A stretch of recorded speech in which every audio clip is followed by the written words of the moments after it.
bwoko bw'Imana ntangiye mbasuhuza mbifuriza amahoro y'Imana. Nge bamwe batanze nitwa Mihayo Patrick, nkaba ndi umuvugabutumwa bwiza bwa Kristo.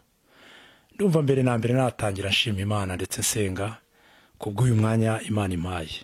Mwami Imana ndagushimiye, uri Imana nziza, uri Imana yampaye igishoro cyo kubaho, nkaba mfite amaguru, mfite amaboko, mfite ubwenge, ntekereza, numva, mvuga.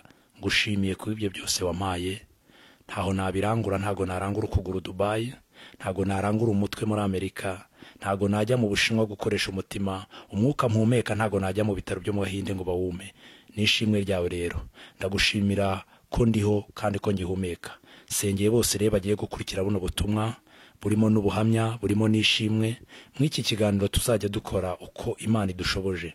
Mana nziza, ngushimisha ishimwe ryawe kuko turi amahoro. Amen. Haleluya. Bwoko bw'Imana, mfashe uyu mwanya ngo mbanze nshima Imana yo yampaye agakiza, kubw'ubuntu bwayo, kubw'imbabazi zayo, kubw'impuhwe zayo. Satani ntago ndageraho atandasa imyambi, cyane ko ijambo ry'Imana rivuga ngo wita intungane abayise Imana inyabinyoma. Ariko shima Imana aho mbaye ngeze. Umuririmbyi araririmba ngo aho baye ugejeje mbaye ngushimiye. Reka dusome ijambo ry'Imana riri mu Mubwiriza ibice 12 umurongo wa mbere. Ujye wibuka umuremyi wawe mu minsi y'ubusore bwawe, iminsi mibi itaraza n'imyaka itaragera, ubwo uzaba uvuga uti sinejejwe nabyo. Haleluya. Ujye wibuka umuremyi wawe mu minsi, umuremyi wawe mu minsi y'ubusore bwawe. Haleluya. Ese ubusore ni iki? Ubusore ntago ari imyaka. Yego ni imyaka nayo ni ubusore, ariko ubusore bwo si imyaka. Ni igihe ubashije gukora ikintu. Nturumva nk'umuntu avuga ngo iyo menya ntaza kugira uwo nkomeretsa, ariko na magambo akunze kubaho. Iyo menya igihe abandi bageraga batya nanjye nkagiranya. Iyo menya nkaza gushaka nkiri muto, dore mfite imyaka 60, mfite umugore n'umwana umwe w'imyaka 7. Iyo menya nkaza kureka kunywa inzoga, dore maze kuba umusinzi nakutse amenyo, none ngiye kuzivaho nta menyo y'imbere mfite. Iyo menya nkareka uburaya, dore nakoze uburaya nkuramo sida, nkora uburaya mbyaye abana 3 badahuje base. Iyo menya. Haleluya. Ijambo ry'Imana reka tubwira ngo ujye wibuka umuremyi wawe mu minsi y'ubusore bwawe. Ntabwo ndimo mvuga ngo kuko kanaka arwaye, hoya, ntawe nakwifuza ko arwara sida pe. Ariko urwaye aravuga ngo iyo menya ni ikibwiriza. Nshuti bwoko bw'Imana, iki gihe natangiye mvuga ngo uyu mwuka duhumeka. Wowe niba ugihumeka, bivuga ko uracyafite itike ijya mu ijuru. Haleluya. Umuntu ugihumeka aba agifite itike ijya mu ijuru. Uti gute? Hari urugendo rwabaye rimwe, ndibwira hara ni hara ku Gitego usa n'ujya Nyamirambo. Umupasiteri ngo ava mu modoka ngo aravuga ngo arambiwe agakiza. Agisohoka indi hita imugonga. Ikimugonga indayitoragura, Bibiliya iravuga ngo nge mbonye agakiza ku buntu. Bivuga iki? Harimo abarambiwe agakiza, hari n'abandi bagafitiye inyota. Ngira ngo basomye ijambo ry'Imana rya Rahabu bumvise icyo yavuze. Rahabu baraje baje gutata, baje kurimbura umudugudu, ahisha intasi z'Imana. Arangije kuzihisha. Haleluya. Rahabu yavuyemo umuntu ukomeye, kandi yari indayi ikomeye, ariko avamo navuga ko ari nyirakuruza wa ba Dawidi n'abandi bakomeye. Nshuti wikwiheba. Niki gitumye wiheba? Niki gitumye ucika intege? Njya nkunda kubwira abantu ngo dufite Imana ikomeye. Birashoboka ngiye sinkomeye, birashoboka n'undi wiringiye ntakomeye, ariko reka mbihamye mfukamye. Imana irakomeye. Haleluya. Imana irakomeye. Birashoboka ko uvuga uti se ko ndwaye sida, ubibyanjye n'ibyarangiye. Hoya ntago byarangiye. Ikikwereka ko bitarangiye, hari impinja zavutse. Amaso yavuye he? Amaraso yavuye he y'izo mpinja? Amatwi yavuye he? Ubwonko bwavuye he? Aho byavuye ni Imana yabaremye, yakuremera andi maraso. Ni Imana ishobora byose, itagigira ikinanirwa. Ijambo ryawe rirambwira Yobu 42:2 ngo nzi yuko ushobora byose, ariko nta kibasha kurogoya umugambi wawe. Umugambi w'Imana ni ikintu kirekire. Haleluya. Umugambi w'Imana ku buzima bwanjye no ku buzima bwawe ni ikintu kirekire. Ikintu kiri kumbabaza muri iyi minsi, abantu turi gusaba ibyo twahawe. Wowe niba ufite amaguru yawe ushikamye, ufite ubwonko, ufite amatwi, wumva, uvuga, ugenda ukumva birimo birakunda. Hari abantu bagenda n'ibikunde bigasaba imbago, yagenda n'ibikunde. Hari abantu kumva bigoye kubera ko afite ikibazo yavukanye cyangwa ariko yavutse cyangwa ibindi bitandukanye.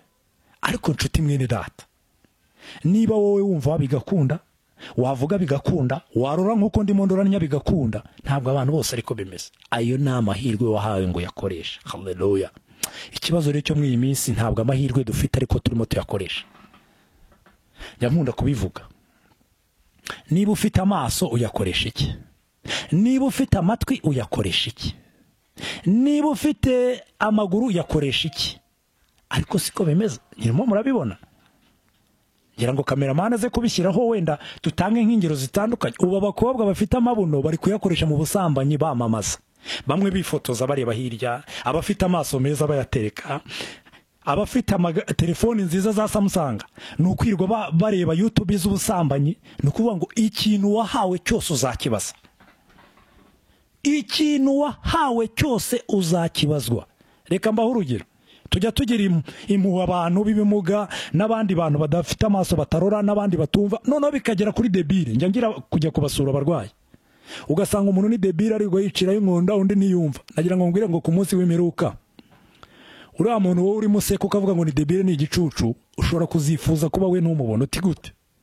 Ntago yahaye amaso yo kugira irari ry'ubusambanyi abagore b'abandi cyangwa abagabo b'abandi cyangwa abakobwa b'abandi cyangwa abasore b'abandi, kuko nta ubwenge afite. Ntago yahawe ururimi rwo kwirirwa ateranya ngo avuge turi atumuruge tumwice tumugambanire. Nta bwenge afite, niko yavutse. Wowe noneho warabihawe, urimo urabikoresha nabi. Nshuti mwene data, iki ni igihe cyo gukorera Imana. Iki gihe ni icyo kubaha Imana. Uyu ni umwanya mwiza wo kugira ngo wubahe Imana. Iki gihe, iyi saha witegereze ejo sahawe. Uyu niwe mwanya wawe. Nshuti badukurikira kuri Baho TV, abari mu Rwanda, abari muri Amerika, abari muri Aziya, abari muri Europe, aho uri hose, uyu ni umwanya mwiza wo kubaha Imana. Ni umwanya mwiza wo guca bugufi. Abantu turi kwitwaza ngo turi abakene, niyo mpamvu. Reka nkubwire nshuti yanjye, ntabwo uri umukene kurusha Lazaro waryaga ibyimbwa zisaguye, ariko yabonye ubwami bwo mwijuru. Ari akantu nateguye k'ikigisho kugira ngo byumve. Umuntu arimo aragira amazu 15 agashyiraho n'umudugudu w'amayetaje. Wajya kumva akavuga ati, wareba urusengero asengeramo nta parafo rufite, nta pavuma niba na simirimo, ntaki, ariko yakubwira ati nge nkunda Imana. Ukunda Imana oranewe no gusiga irangi urusengero usengeramo. Undi akakubwira ati nge nkunda umuryango wanjye nawitangira. Wajya kureba ugasanga niba bavukana n'abantu wenda dufate babiri, niwe na mushiki we, niwe na murumuna we, niwe na musaza we, n'abantu babiri. We afite ibya mirenge, afite nk'ibintu byatungisha umudugudu, ariko yananiwe uwo bavukana, yananiwe umubyeyi we, yananiwe umuturanyi. Reka gusura umuntu ugiye kumufasha nta akantu koroshye. Reka mbaho urugero. Wowe uvuga ngo uri umukene, iki ni ikiro cy'umuceri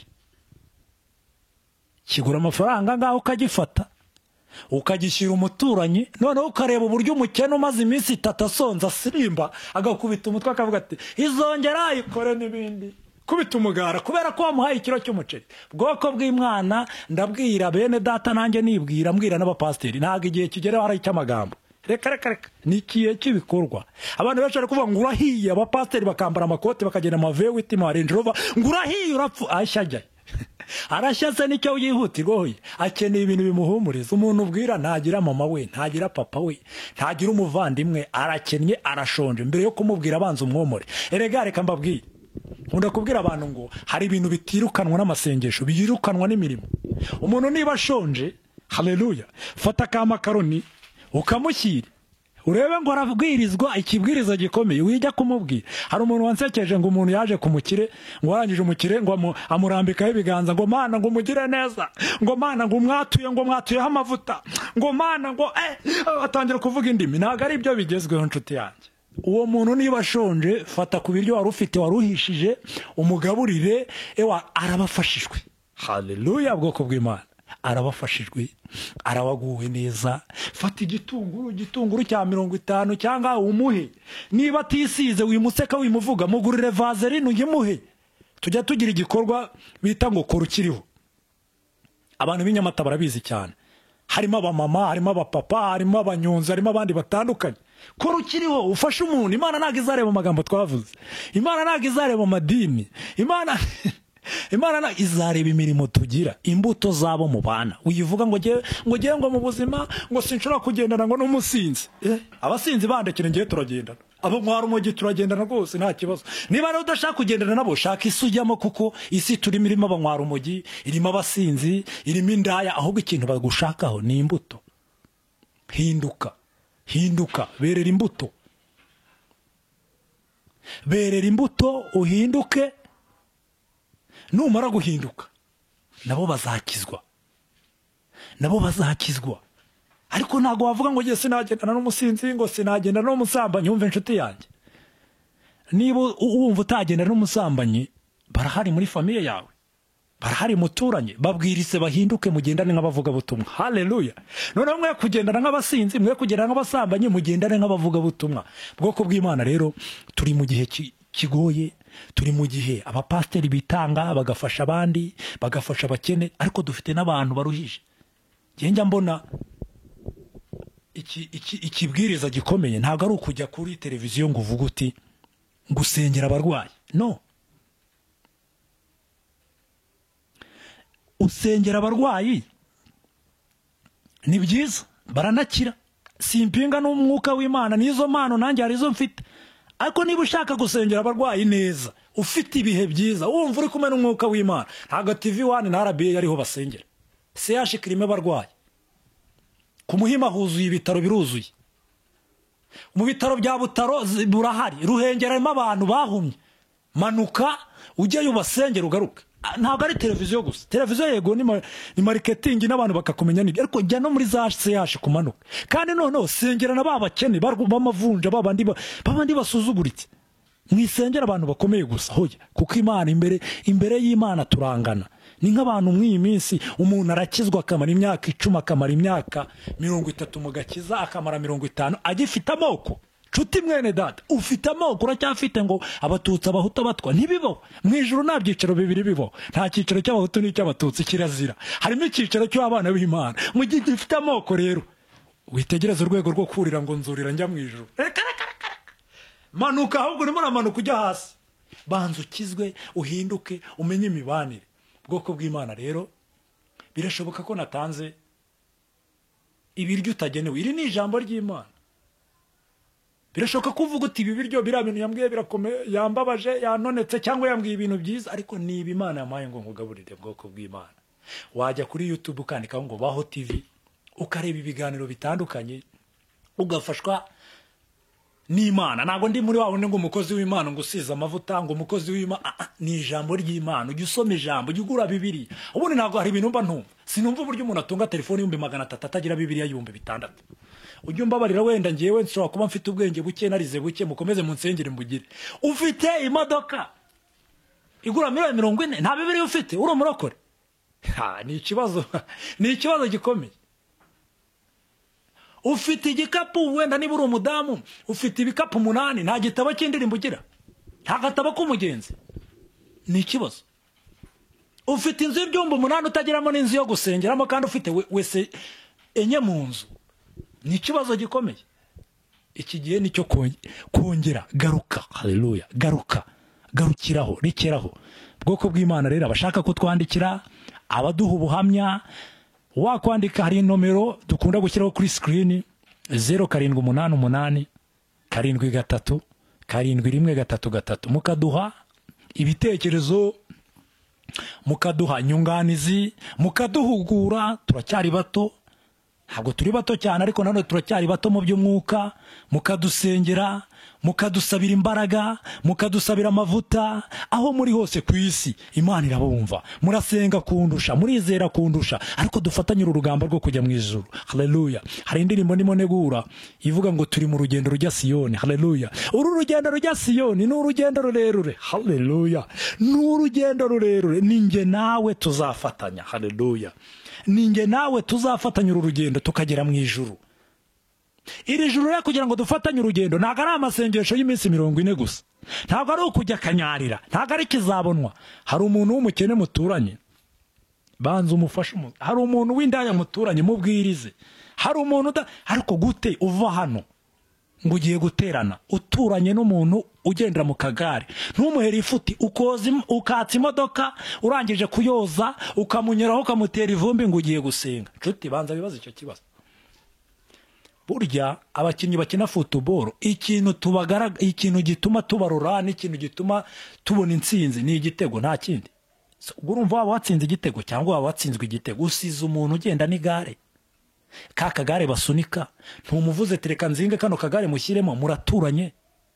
Hari ikintu nakundiye abantu rwo tujya duca imanza, hari ikintu nakundiye abasilamu, ngo hari itegeko bagira rivuga ko ntabwo wagura ibiro 2 by'inyama ngo karange uturanye n'umukene. Oya, nushaka umugurira inusu, ariko arye kwiyo nyama nawe yige. Ariko abarokora bo mw'iyi minsi inshuti bene data, nukwicara ukaryana inzarage nitwa Patrick ngo wamonyetse ngo yaburaye, ngo kandi arasenga buri, ngo kandi ngo numufuka butumwa ngo reko avuga ko Imana ishobora byose. Yaburaye ukanyuraho. Nanze gutanga urugero ku wundi cyangwa indi. Oya, banza umugaburire, fasha uwo mukene, mwambike mu myambaro ufite, mwambike. Rega twese twaberwa. Haleluya. Nta muntu utaberwa. Uriya muntu uvuga ngo afite ngo ishati imwe ngo yabaye nk'ibendera, wamuhaye ko yawe. Haleluya. Iriya pantaro imwe afite wamuhayeho. Haleluya. Bwoko bw'Imana rero, iri jambo ry'Imana ryari ry'uyu munsi niryo ugeneweho. Jya kuri Baho TV ukande subscribe, share n'abandi babona izo video. Imana ikugire neza, Imana ibahe umugisha. Nge mwari kumwe nitwa Mihayo Patrick. Mukomeze mu nsengere, ubwami bw'Imana bwaguke kandi Imana ibagire neza. Amen.